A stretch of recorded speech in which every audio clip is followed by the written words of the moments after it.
벼는 익으면 익을수록 머리를 숙인다는 속담이 있습니다. 공부는 하면 할수록, 알아가면 할수록 더 모르는 것 같고, 악기나 운동 역시 배우고 실력이 늘면 늘수록 남들은 잘한다고 하지만 내가 느끼기에는 아직 갈 길이 멀고 정말 더 어렵다는 생각이 들게 됩니다.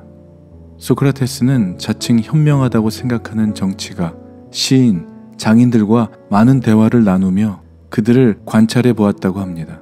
그 사람들은 직업 활동을 위한 지식은 있었지만 덕과 도덕에 대한 이해와 지식은 없었다고 합니다. 그런데도 자신들은 자신들의 부족한 부분들에 대해서는 알지 못했다고 합니다. 각각 여러 분야에서 종사하는 전문가들, 사람들에게 특별한 부분에 도움을 줄 수 있는, 또 도움을 주기 위해 일하는 분들을 만나게 될 때가 있습니다. 도움이 필요해서 찾아간 곳에서 돈을 지불하고 서비스를 받으면서도 마음을 불편하게 만드는 일들이 있습니다. 왜냐하면 도움이 필요한 사람의 입장에서 이해하도록 설명해 주지 않고 사람을 대하는 태도 역시 친절하지 못하고 딱딱하고 기계적이기 때문입니다. 마음이 없고 사랑이 없는 지식의 전달은 받는 이에게 덕이 되지 못합니다. 오늘은 고린도전서 8장의 말씀을 묵상합니다. 당시 고린도 교회가 가지고 있었던 실제적인 문제들을 다루고 있는데요. 그 중에 첫 번째가 우상과 재물에 관계된 논쟁이었습니다. 1절은 이렇게 시작합니다. 우상의 재물에 대하여는 우리가 다 지식이 있는 줄을 아나 지식은 사람을 교만하게 하지만 사랑은 덕을 세웁니다. 무슨 말일까요? 사랑 없는 지식은 싸움, 질투, 시기를 일으키게 된다는 것이죠. 지식보다는 사랑을 가져야 한다는 것입니다.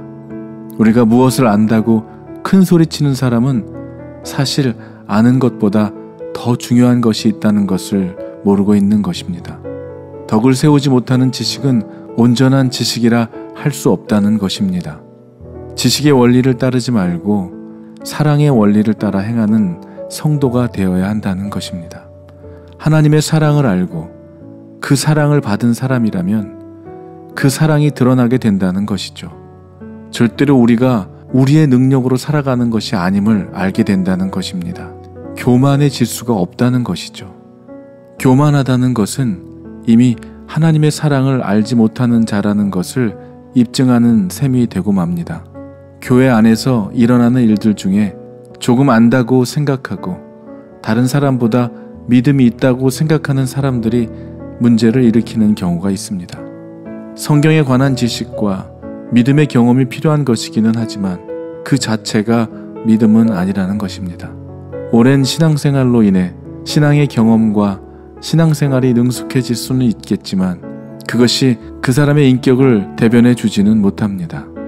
자신의 믿음과 지성과 경험으로 인해 다른 사람을 비판하거나 정죄하는 도구로 사용해서는 안 됩니다.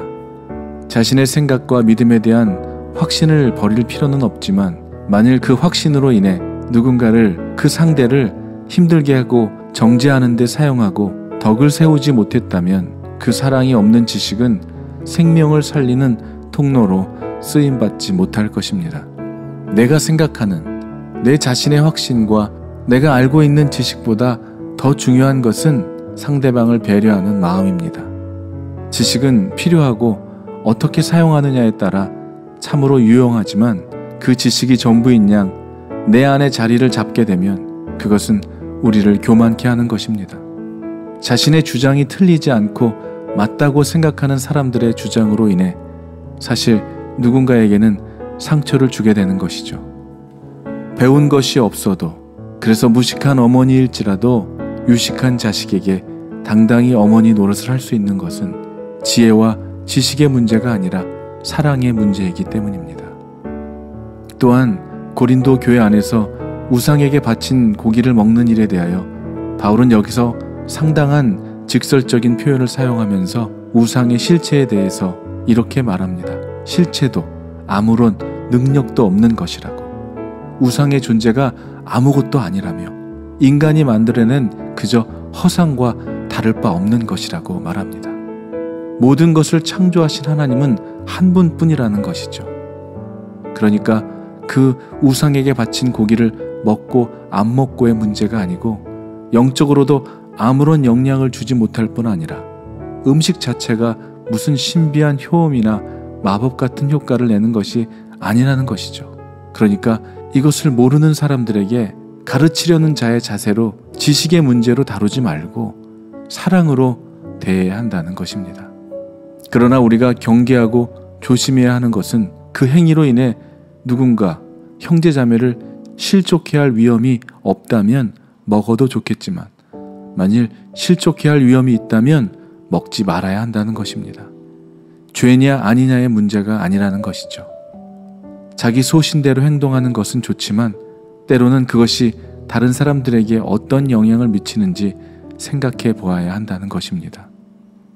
사랑하는 여러분, 주님이 나 같은 죄인도 구원해 주시기 위해 십자가에서 기꺼이 단숨에 자신의 목숨을 들이셨다면 그 주님은 온 인류를 사랑하시고 그 누구도 멸망치 않고 구원해 주시기 위해 이 땅에 오셨기 때문입니다. 오스왈드 챔버스의 주님은 나의 최고봉에 나오는 구절입니다. 예수님을 나의 구주로 영접한 이후 나는 어느 누구에게도 실망한 적이 없습니다. 십자가에서 내가 얼마나 큰 죄인인지 알았기 때문입니다. 나는 어느 누구도 비판은커녕 실망할 자격도 없는 죄인입니다. 라고 그는 고백했다고 합니다. 우리가 어떤 지식과 어떤 믿음을 가지고 있는지 알아야 합니다. 믿음이 없는 지식은 올무와 멍해일 뿐이고 믿음은 있지만 지식이 없다면 독선과 방종에 빠지게 될 것입니다. 우리의 모든 일을 사랑으로 행하고 율법의 완성으로 오신 예수님이 어떤 분인지 알며 우리의 형제자매는 주님께서 대신 죽으신 형제자매라는 사실을 알았다면 내 모든 것을 포기하고 아낌없는 사랑을 주어도 될 만큼 귀한 존재라는 것을 기억하며 사시기를 주님의 이름으로 축원합니다. 아멘.